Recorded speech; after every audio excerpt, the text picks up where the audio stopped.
거룩하신 하나님께서는 저희에게 거룩을 명령하셨습니다. 그것은 저희에게만 명령하신 것이 아니라 하나님의 말씀을 통하여 이 땅에 있는 주의 백성들에게 말씀하신 것입니다. 하나님, 저희는 다시 허리를 동이고 거룩한 삶을 위하여 하나님 스스로 도전하며 나아가려고 합니다. 이번 한 주 하나님 저에게 새 삶의 기회를 허락하여 주시고 새 시간들을 하나님께서 허락하여 주셨습니다. 저희의 마음의 허리를 동이고 아버지 하나님, 거룩한 삶을 시작하게 하여 주옵소서. 이 거룩한 삶이 무엇인지 저희들은 알 수는 없지만 하나님, 저희들이 하나님 아버지 앞에 초점을 맞추고 마음을 맞추고 시각을 맞추어 아버지께서 원하시는 그 거룩함을 이루어내게 하여 주옵소서. 율법의 조문처럼 율법을 따라 살아가는 삶이 아니라 하나님의 마음과 하나님의 뜻을 우리의 삶 속에서 이루어내는 거룩한 그리스도인 되게 하여 주옵소서. 그리스도인으로서 빛된 삶의 하나님, 세상에 산 소망이 되게 하여 주옵소서. 하나님, 이제 네팔 선교를 준비하고 있습니다. 하나님께서 채우시고 인도하여 주시며 그 무엇 하나 부족함 없이 채우시며 채워 주옵소서. 저희는 그곳에서 있을 일들을 이해하지 못하고 알지 못합니다. 그러나 저희는 하나님께 기도하며 기대하고 있습니다. 2026년도의 사역 속에서도 하나님의 거룩한 빛이 그 땅에 나타날 것이며 하나님의 거룩한 영이 그 땅에 임할 것임을 저희는 믿습니다. 모여드는 목회자 목사님들에게 힘과 용기를 주심을 저희는 믿습니다. 하나님, 시대를 앞서가는 목회자들을 통하여 네팔 땅이 변화되어지게 하여 주옵소서. 그 땅에 그리스도의 거룩한 은혜가 넘쳐나게 하여 주옵소서. 그 땅이 복음으로 다시금 무장되어지는 역사가 있게 하여 주옵소서. 이 모든 은혜가 하나님의 저희 안에 임한 것에 감사드리며 예수님의 이름으로 기도드립니다. 아멘. 오늘 하나님께서 저희가 허락하여 주시는 말씀은 신명기 11장 1절 말씀입니다.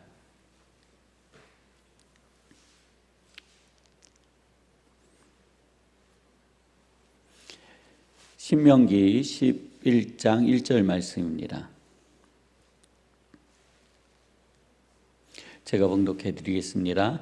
그런즉 내 하나님 여호와를 사랑하여 그가 주신 책무와 법도와 규례와 명령을 항상 지키라. 아멘.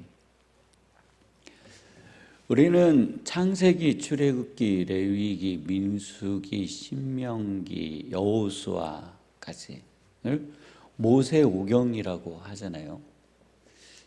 이 모세오경 속에 지속적이고 반복적인 그 말씀이 있습니다. 우리는 이 말씀을 읽을 때마다 이게 또 이 이야기네, 또 이 말씀을 하시네 라고 하는데, 바로 1절에서 7절로 나와 있는 너희가 애굽의 종 되었을 때에 출애굽하여 자유자의 신분이 되었고 가나안 땅에 하나님께서 너희를 인도하여 들이셨다. 이게 굉장히 반복적으로 나오는. 우리는요, 이 말씀을 읽다가 하나님 앞에 그럴 수 있어요. 하나님 귀에 딱지가 배겠어요. 이제는요, 말씀 안 하셔도 이게 그냥 무슨 얘기인 줄 알겠어요. 신명기 11장은 자손들에게 가르치고 그러면 복을 주실 거라는 말씀이네요. 또 모세는 이 이야기를 이스라엘 백성이 또 하고 있네요. 우리는 지금 성경을 일독하면서 창세기부터 신명기까지 내려오는데 이 이야기는 무한 반복이 되고 있는 것 같아요. 목사의 입장에서 하나님 이 말씀을 또 들고 서야 되네요. 매우 곤욕스럽습니다. 이 말씀 좀 많이 없었으면 좋겠는데 이 말씀을 또 여기다가 실어주셨네요. 왜 그럴까요?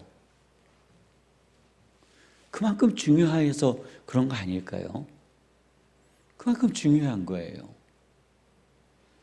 성도님도 우리의 자녀들에게요, 지속적이고 반복적으로 하는 말이 있어요. 그거 왜 하세요? 중요하기 때문에 그래요. 철없고 건방진 거예요. 건방진 자녀들은 뭐라고 이야기하냐면, 엄마 아빠 그만 얘기해. 지난번에도 얘기했잖아. 엄마 아빠가 그거를 몰라요? 몰라서 그 얘기해요? 그만큼 뭐 하기 때문에요? 중요하기 때문에 이야기하는 거예요. 그러면 그 얘기를 왜 또 해요? 그 이야기를요, 잘 알아들었으면 그 이야기를 하겠어요?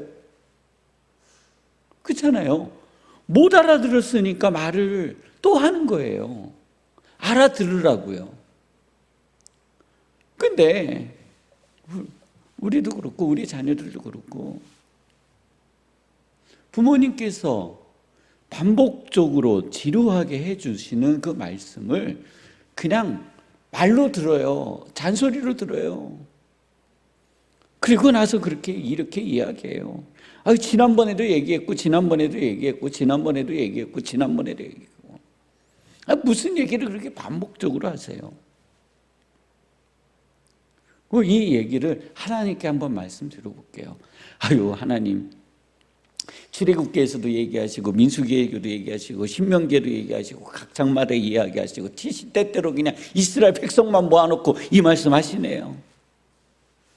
이런 것이 아니라요, 이 말씀이 이만큼 중요하구나. 하나님께서는 반복적으로 이스라엘 백성에게 말씀하시는 거예요. 너희가 가나안 땅에 들어가거든, 이 땅에 들어오게 된 이유, 계기, 그리고 이 땅을 너희에게 주 네가 누구인지를 뭐 하라고요? 기억하라는 거예요. 너희의 자손들에게 이것을 가르쳐라라는 거예요. 우리는요, 너무 신기한 세상을 살고 있어요. 너무 신기한 세상을 살고 있어요. 우리는 후진국, 밥도 못 먹던 세상에서 살았어요. 외국 사람들이 그러니까 사진을 찍어서 전시하는 거는 전쟁을 마치고 그 기근에 헐떡이는 아이의 사진, 그런 것들을 국제사회에 전시하고 있잖아요. 후진국이에요. 그러다가 개발도상국, 그러니까 그 개발도상국, 개도국을 거쳐서 이제 선진국으로 왔어요. 그러다 보니 지금에 있는 우리의 자녀들은요, 과거의 일을 잘 몰라요. 우리의 어르신들이 살았던 판자촌에서 여전히 우리의 자녀들이 살고 있다면, 우리 사회가 이렇구나 라고 우리의 말을 들어줄 텐데, 이들은 우리의 말을 들을 수 있는 삶의 경험이 없어요. 그래서 할아버지가 나는 6.25 때 밥도 못 먹었다 그러니까 손주 손녀가 그랬대잖아요. 할아버지 라면 끓여 드시면 되죠, 이렇게요. 그게 우리 아이들이 가지고 있는 세상이에요. 듣기 싫어해요, 과거의 이야기를요. 그럼에도 불구하고 우리 성도님들, 하나님께서 우리를 어떻게 구원하시고, 하나님께서 우리를 어떻게 이끄시며, 하나님께서 우리를 어떻게 붙들어 주셨다라는 것, 우리의 자녀들에게 끊임없이 말씀하시는 은혜가 있기를 주님의 이름으로 축원합니다. 내가 과거에 못 먹고 못 살았는데 하나님 아버지 앞에 기도하였더니 하나님께서 나를 이끄시어 종의 신분에서 자유자의 신분을 주셨고, 오늘 너희들이 먹고 마시는 이 모든 것들은 다 주의 은혜로 이룬 것이다 라는 겁니다.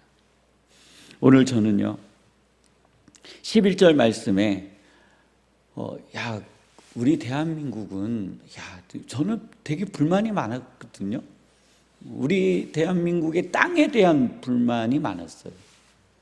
성도님, 이제 비행기를 탈 필요도 없어요. 그냥 구글이나 네이버나 이런 위성 지도로 쭉 올라가서 한번 대한민국 땅을 살펴보세요. 대한민국 땅의 70% 이상이 산이에요. 산. 골짜기예요. 세상에 30%도 안 되는 평지를 가지고 있는 이 대한민국이라는 이 한반도 땅에서 이렇게 잘 먹고 잘 산다는 건요, 기적입니다. 평지가 없어요. 평지가 없어요. 그래서 제가 도대체 하나님은 이렇게 산을 주셔도 이렇게 많이 주시고 겨우 평지 조금 있는데 거기에다가 사람들이 아파트 짓고 집 짓고 쌀 심고 과수 심고 그래서 먹고 사는구나 했는데요. 오유, 12절 보세요. 어떻게 기록되어 있어요? 이렇게 되어 있어요. 너희가 건너가서 차지할 땅은 산과 골짜기가 있어서 하늘에서 내리는 비를 흡수하는 땅이요. 대한민국이 그런 땅인 거예요. 산과 골짜기가 있어요. 그래서 하늘에서 비가 내리면은요, 그 비가 없어지는 것이 아니라 어떻게 된다고요? 흡수하는 땅이에요. 그래서 성도님들 땅을 파면은요, 물이 나와요. 잘 모르시는가 보다. 네. 땅을 파면은요, 물이 나와요. 기적이에요. 이렇게 대한민국처럼 땅을 파서 물이 나오는 곳이 얼마나 있겠어요. 하나님의 축복의 동산이라는 거예요. 오늘 대한민국이 제가 볼 때는 산과 골짜기밖에 없는 곳이었지만 하나님의 말씀을 보니 이곳은 하나님의 은혜의 동산이요, 물이 없어지는 것이 아니라 흡수하여 보관하는 땅이구나.